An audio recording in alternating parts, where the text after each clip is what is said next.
Mr. President, on a slightly different subject, on your Canada and Mexico tariffs, will oil be included or excluded from those tariffs? So we'll be announcing the tariffs on Canada and Mexico for a number of reasons. Number one is the people that have poured into our country so horribly and so much. Number two are the drugs, fentanyl, and everything else that have come into the country. And number three are the massive subsidies that we're giving to Canada and to Mexico in the form of deficits.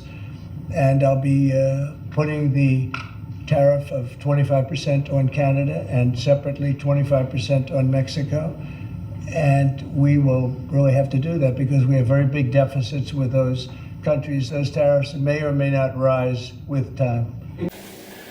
Well, I guess we're going to have to talk about tariffs.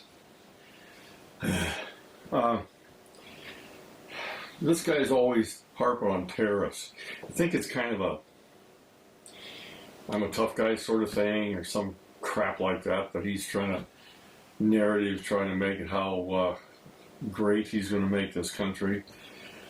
Okay. He's decided on these tariffs for Canada and Mexico and China, 25% on Canada and Mexico, 10% on China. I just want to talk about the Canada one right now. He says the reason for doing this is fentanyl coming across the border. Oh, that's one of them. Then there's, well, let's go into fentanyl. Okay, you are not going to stop fentanyl or any other drug from coming into this country. We have been trying this idiotic sort of war on drugs forever. It's never worked, it never will work. There's a market, the market's going to be satisfied.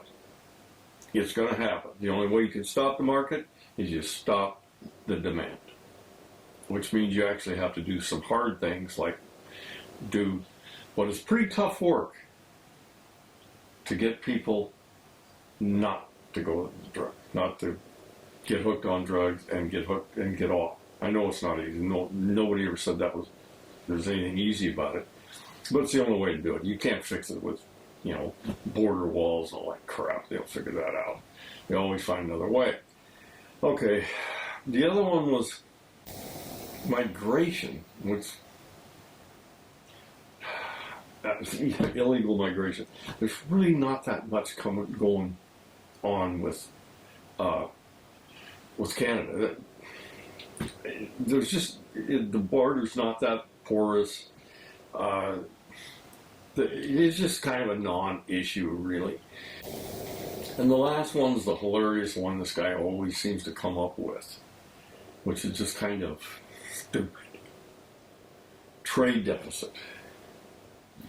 If you don't know what a trade deficit is, I'll try to explain my great economic theories here. If I buy your product from your country and you buy my product from my country and we both pay the same amount, we have no trade deficit. But there's going to be trade deficits in almost all these international things. It's not going to be the same. For one thing, we are a consuming nation. We consume a lot of stuff. And that means our trade imbalance is just going to be there. And a trade imbalance is not bad. Let's look at, I have a trade imbalance with Safeway grocery store. I buy a lot of things from Safeway, and Safeway doesn't buy anything from me.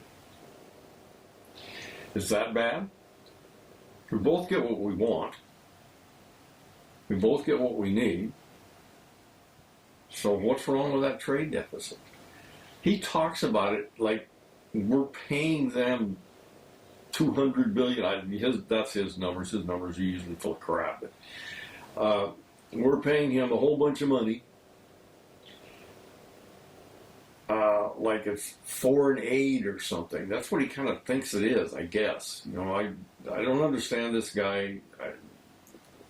Stupid doesn't explain it, but this is what he looks at. He's saying we should get rid of this trade deficit. Well, he's totally insulted Canada. They're really angry at us now, and they're starting the same tariffs he's putting on them, they're going to put back on him. It's going to hurt Canada big time. It'll hurt us too. I don't know how much. But he's not going to make money off these things. He thinks he makes money off tariffs. He really doesn't. Yeah, it does go into the treasury. But the last time he did tariffs, he had to take that money that he got from tariffs and give it to the farmers because the Chinese stopped buying, I think, soybeans. I mean, it's not that simple. It's a lot more complicated than that. But tariffs go two ways. And the tariff-free country is the winner. When countries don't have any tariffs, they both win. I don't think he's ever learned that. He's always been a I win, you lose sort of guy, especially in real estate. That's what he was always trying to do, is I win, you lose. And it's just as important that you lose as I win. But since World War II, we've gone through this thing where we work win-win. The Marshall Plan at the end of World War II built up the industries in Japan, Germany, and Italy. We said, we will buy your products and we'll help you build your industries back up. Consequently, we did not have World War III. And we have close allies in all these countries. So you get more by cooperating than you do by confronting. And, I mean, what is Canada supposed to do? Stop fentanyl? We can't stop it. This stuff comes through our borders all over the place. It comes across the ocean in ships. Most of it's coming in ships. And what are they supposed to do about a trade deficit? They can't do anything about that, and it wouldn't work if they did. And it's all just craziness. Sometimes I sit there wondering, how could anybody support this dingbat? But they do. So I guess I'll shut that one off at this point. And that's it on this one.